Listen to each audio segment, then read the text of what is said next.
आमचे मार्गदर्शक तसेच युवा नेते शिवसेना उद्धव बाळासाहेब ठाकरे गटाचे सातारा जिल्हा उपप्रमुख माननीय श्री सचिनदादा भिसे यांना वाढदिवसाच्या मनपूर्वक हार्दिक शुभेच्छा।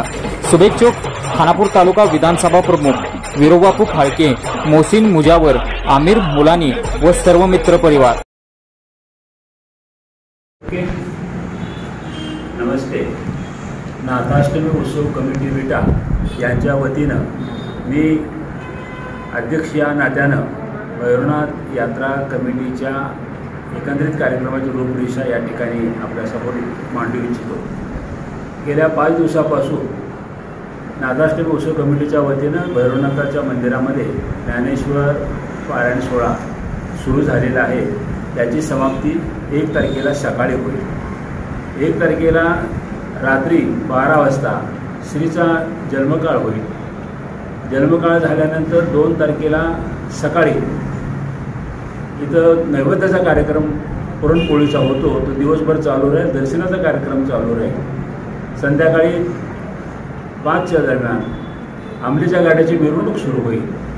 7 वाजण्याच्या दरम्यान श्रीचा पोशाख वाजत गाजत देवळात नेला जाईल आणि रात्री 9 वाजता पालख्यांच्या छबिना, ज्याला रात्रीची मिरवणूक आपण म्हणतो, तो छबिना सुरू होईल। त्या दिवशी रात्री 9च्या दरम्यान आणि 12च्या दरम्यान गांधी चौक आणि शिवाजी चौकामध्ये शोभेच्या दारूच्या आतषबाजीचं काम केलं जाईल। अतिशय नयनरम्य अशा प्रकारचा सोहळा या निमित्तानं यात्रा कमिटीच्या वतीनं आयोजित करण्यात आलेला आहे।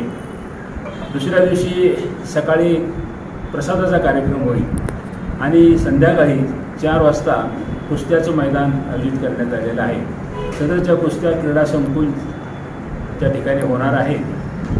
प्रथम क्रमांकाची कुस्ती पैलवान युवराज पाटील महाराष्ट्र केसरी आणि त्यांच्याविरुद्ध पैलवान दादा शेळके पुणे अशी कुस्ती ठेवलेली आहे। अतिशय चांगल्या पद्धतीने कुस्तीचं नियोजन आमच्या उपाध्यक्षांनी विजय पाटलांनी केलेलं आहे। आणि कुस्ती विटेची कुस्ती म्हणजे निकाली कुस्ती असते आणि त्याच्यामध्ये कुठल्याही प्रकारे पार्सिटी केली जात नाही, नुरा कुस्ती होत नाही। ह्या कुस्ती मैदानाचं वैशिष्ट्य आहे। त्याचबरोबर या 3 दिवसामध्ये विविध प्रकारचे करमणुकीचे कार्यक्रम ठेवलेले आहेत। त्याच्यामध्ये लोकनाट्य असेल, धनगरी ओव्या, रजेचे कार्यक्रम असेल, असे विविध कार्यक्रम आयोजित केलेले आहेत। मी या निमित्तानं सर्व भाविक मंडळींना विनंती करतो, या नाथाष्टमी उत्सव कमिटीमध्ये सालाबादप्रमाणे जे काही कार्यक्रम आयोजित केलेले आहेत त्या सर्व कार्यक्रमाचा लाभ आपण घ्यावा।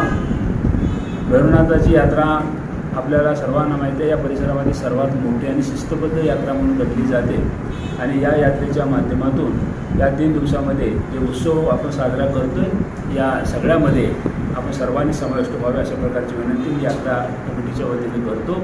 सर्वांना या निमित्ताने शुभेच्छा देतो आणि थांबतो। नमस्ते।